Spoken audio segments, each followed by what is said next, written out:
கிறிஸ்தவர்களுக்கு இந்துக்களுடைய பண்டிகை சம்பந்தப்பட்டோ இல்ல இந்துக்கள் சம்பந்தப்பட்ட விவகாரங்களை உள் விவகாரங்களை தலையிட வேண்டிய அவசியம் எங்க இருந்து வருதுன்னு எனக்கு தெரியவே இல்லை. உலகத்தை மிக புனிதமான மதம், எந்த ஏற்றத்தாழ்வும் இல்லாத மதம், எந்த விதத்திலுமே மூட நம்பிக்கை இல்லாத மதம். இந்த பாருங்க ஜீசஸ் இருக்காரு அப்படி வந்து ஊர் ஊரா வித்துக்கிட்டு இருக்காங்க. சாரி ஐயப்பா, நான் வந்தது தப்பாப்பா, பெண்களை பற்றியான பாட்டப்பா அப்படின்னு சொல்லி அவங்க பாடினா பரவாயில்ல. இயேசுவை தான் விட்டு விடாதே அப்படின்னு சொல்லி இன்னொரு பாட்டு பாடி இருக்காங்க பாத்தீங்களா? அந்த இடத்துல தான் இயேசுவை விட்டு விடாதே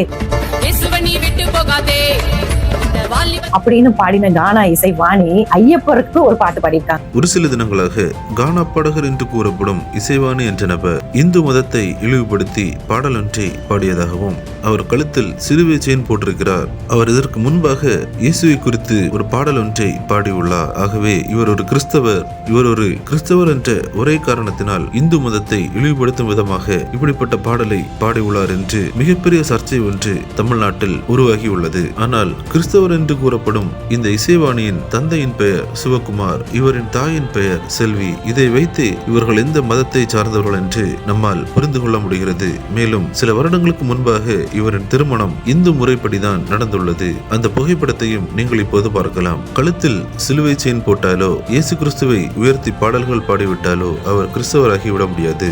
மாறாக இயேசு கிறிஸ்துவின் போதனைகளை ஒருவர் கை கொண்டு வாழ்ந்தால் மட்டுமே அவரை கிறிஸ்தவராக கருத முடியும். ஆனால் இவை ஒன்றும் அறியாத ஒரு சில கும்பல்கள் இந்த விவகாரத்தை வைத்து ஒரு மத அரசியலை பண்ணலாம் என்றும் இதற்கு வேண்டுமென்றே ஒரு மதச்சாயத்தை பூசி கிறிஸ்தவர்கள் இந்துக்களை இழிவுபடுத்துகிறார்கள் என்றும் இதை வைத்துக் கொண்டு தற்போது பைபிளையும் கிறிஸ்தவத்தின் நம்பிக்கைகளையும் கொச்சைப்படுத்தி வருகின்றனர். இசைவாணி அவர்கள் ஒரு மதத்தை இழிவுபடுத்தி பாடல் பாடினார் என்றால் அவரை பற்றி விமர்சிக்க வேண்டும், அல்லது யார் அவரை இந்த பாடலை பாட சொன்னாரோ அவரிடம் சென்று கேட்க வேண்டும். அதை விட்டு தேவையில்லாத விவகாரங்களில் கிறிஸ்தவத்தையும் கிறிஸ்தவர்களையும் கிறிஸ்தவத்தின் நம்பிக்கைகளையும் இழிவுபடுத்தும் விதமாக ஒரு சிலர் காணொளிகள் வெளியிட்டுக் கொண்டிருக்கிறார்கள். உலகத்தை மிக புனிதமான மதம், எந்த ஏற்றத்தாழ்வும் இல்லாத மதம், எந்த விதத்திலுமே மூட நம்பிக்கை இல்லாத மதம். இந்த பாருங்க ஜீசஸ் இருக்காரு அப்படி வந்து ஊர் ஊரா வித்துக்கிட்டு இருக்காங்க. இசைவாணி அவர்கள் இந்து மதத்தை இழிவுபடுத்தி ஒரு பாடல் ஒன்றை பாடியிருக்கிறார் என்றால் அது முற்றிலும் தவறு. அதை எந்த ஒரு கிறிஸ்தவர்களும் ஏற்றுக்கொள்வதில்லை. ஆனால் அதே நேரத்தில் இந்த விவகாரத்தை வைத்து